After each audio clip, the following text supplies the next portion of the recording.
최근 연구들을 살펴보면 고농도 비타민 C가 정상세포는 건드리지 않고 암세포에만 영향을 줄 수 있는 가능성이 있다는 연구 결과들이 나오고 있습니다. 비타민 C라고 하면 보통 레몬이나 오렌지, 키위 등 과일이 떠오르실 텐데요. 오렌지를 예로 든다면 200개 가까이 먹어야 한다는 얘기입니다. 현실적으로 쉽지 않죠. 그렇다면 암 환자에게 효과적인 비타민C 섭취 방법은 어떤 것이 있을까요?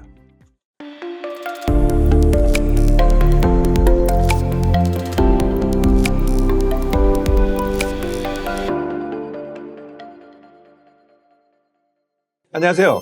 암이랑 의원 김선만 원장입니다. 오늘은 많은 분들이 관심을 가진 주제인데요. 바로 비타민 C가 암 치료에 정말 효과가 있나에 대해 알아보려고 합니다. 매일 복용하는 비타민 C가 암세포만 골라서 공격할 수 있다면 어떨까요? 실제로 최근 연구들을 살펴보면 고농도 비타민 C가 정상세포는 건드리지 않고 암세포에만 영향을 줄 수 있는 가능성이 있다는 연구 결과들이 나오고 있습니다.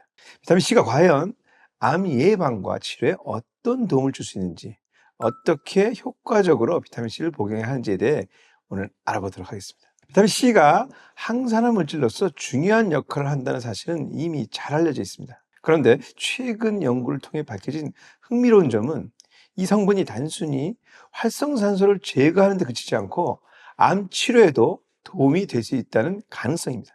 비타민 C가 암에 긍정적인 영향을 주는 4가지 측면이 있는데요.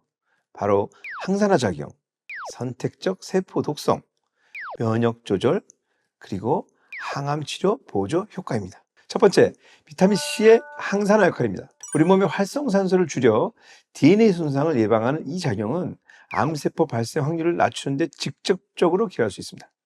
이를 통해 정상세포가 제 기능을 유지할 수 있도록 돕는 것이죠. 두 번째, 고농도 비타민 C가 산화제로 전환되는 현상입니다. 일정 수준 이상 혈중 농도가 올라가면 과산화수소가 생성되어 암세포에 강한 산화 스트레스를 주게 됩니다. 정상세포는 카탈리즈라는 효소가 충분히 있어서 이를 빠르게 제거할 수 있지만 암세포는 그렇지 못해서 결국 손상을 입고 제거되게 됩니다. 세 번째, 면역체계 활성화 작용입니다. T세포와 NK세포와 같은 면역세포의 활성을 촉진함으로써 암세포를 더 효율적으로 공격할 수 있다는 연구 결과가 이어지고 있는데요. 이런 면역 조절 기능은 비타민 C가 단순한 영양소 이상의 역할을 한다는 점을 시사합니다.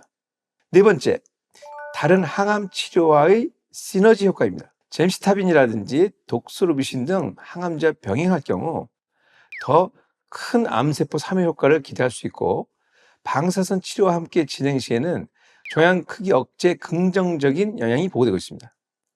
또한 무엇보다도 치료 과정에서 나타나는 피로감, 말초신경병증, 구역구토 등 다양한 부작용 완화에도 도움이 될 수 있다는 의견도 있습니다. 이처럼 비타민 C가 고농도 상태에서 암세포 사멸 효과를 높일 수 있다는 연구 결과가 꾸준히 나오면서 앞으로 암치료 보조 요법으로서의 가능성이 한층 더 주목받고 있습니다. 그러면 비타민 C를 어떻게 섭취해야 할까요? 비타민 C라고 하면 보통 레몬이나 오렌지, 키위 등 과일이 떠오르실 텐데요.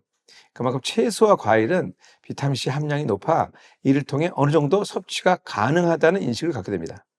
실제로 종류별 함량을 비교해 보면 상당한 차이가 있어서 어느 식품을 어떻게 섭취하느냐에 따라 얻을 수 있는 비타민 C 양이 달라집니다. 일반인은 채소와 과일을 통해 자연스럽게 비타민 C를 섭취하는 것이 가장 이상적이지만 음식만으로 충분한 양을 채우기 어려운 경우도 있습니다. 특히 흡연을 하거나 독감, 대성포진과 같은 질환으로 면역력이 저하된 경우, 그리고 암 환자처럼 비타민 C 필요량이 높은 경우에는 채소나 과일만으로 필요한 비타민 C 섭취를 하는 것은 부족할 수 있습니다.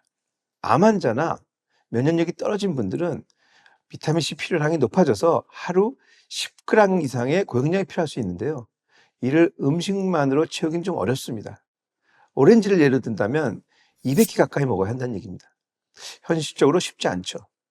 그래서 과일 위주로 섭취할 경우 또 과당 섭취량이 크게 늘기 때문에 당뇨가 있거나 또 암에 이 당을 이용할 수 있기 때문에 바람직하지 않습니다.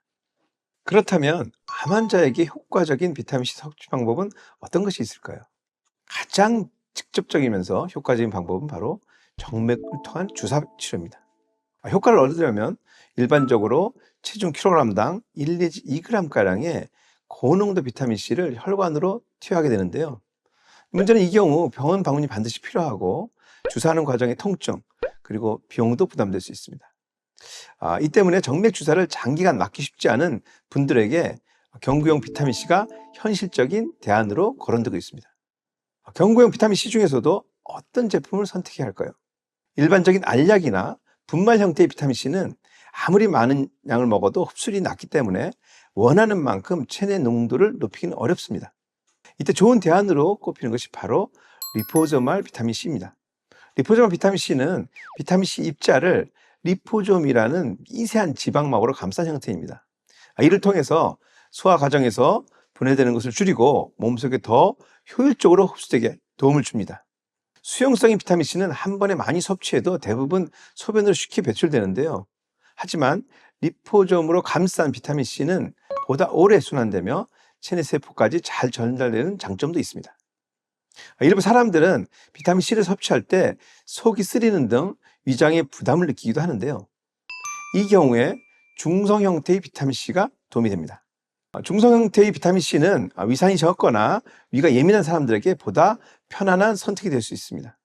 리포소말 비타민C 역시 위에 부담을 덜 주기 때문에 고용량 섭취가 필요한 경우에 매우 적합하다고 할 수 있습니다. 그래서 일반 비타민C보다는 흡수율이 뛰어난 리포소말 형태의 비타민C를 섭취하는 것을 암 환자분들께 추천드립니다.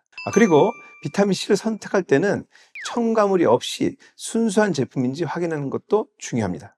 GMO 프리, 글루텐 프리, 합성 첨가물 또한 없는 제품을 살펴보고 불필요한 첨가물이 들어있지 않은 제품을 추천합니다.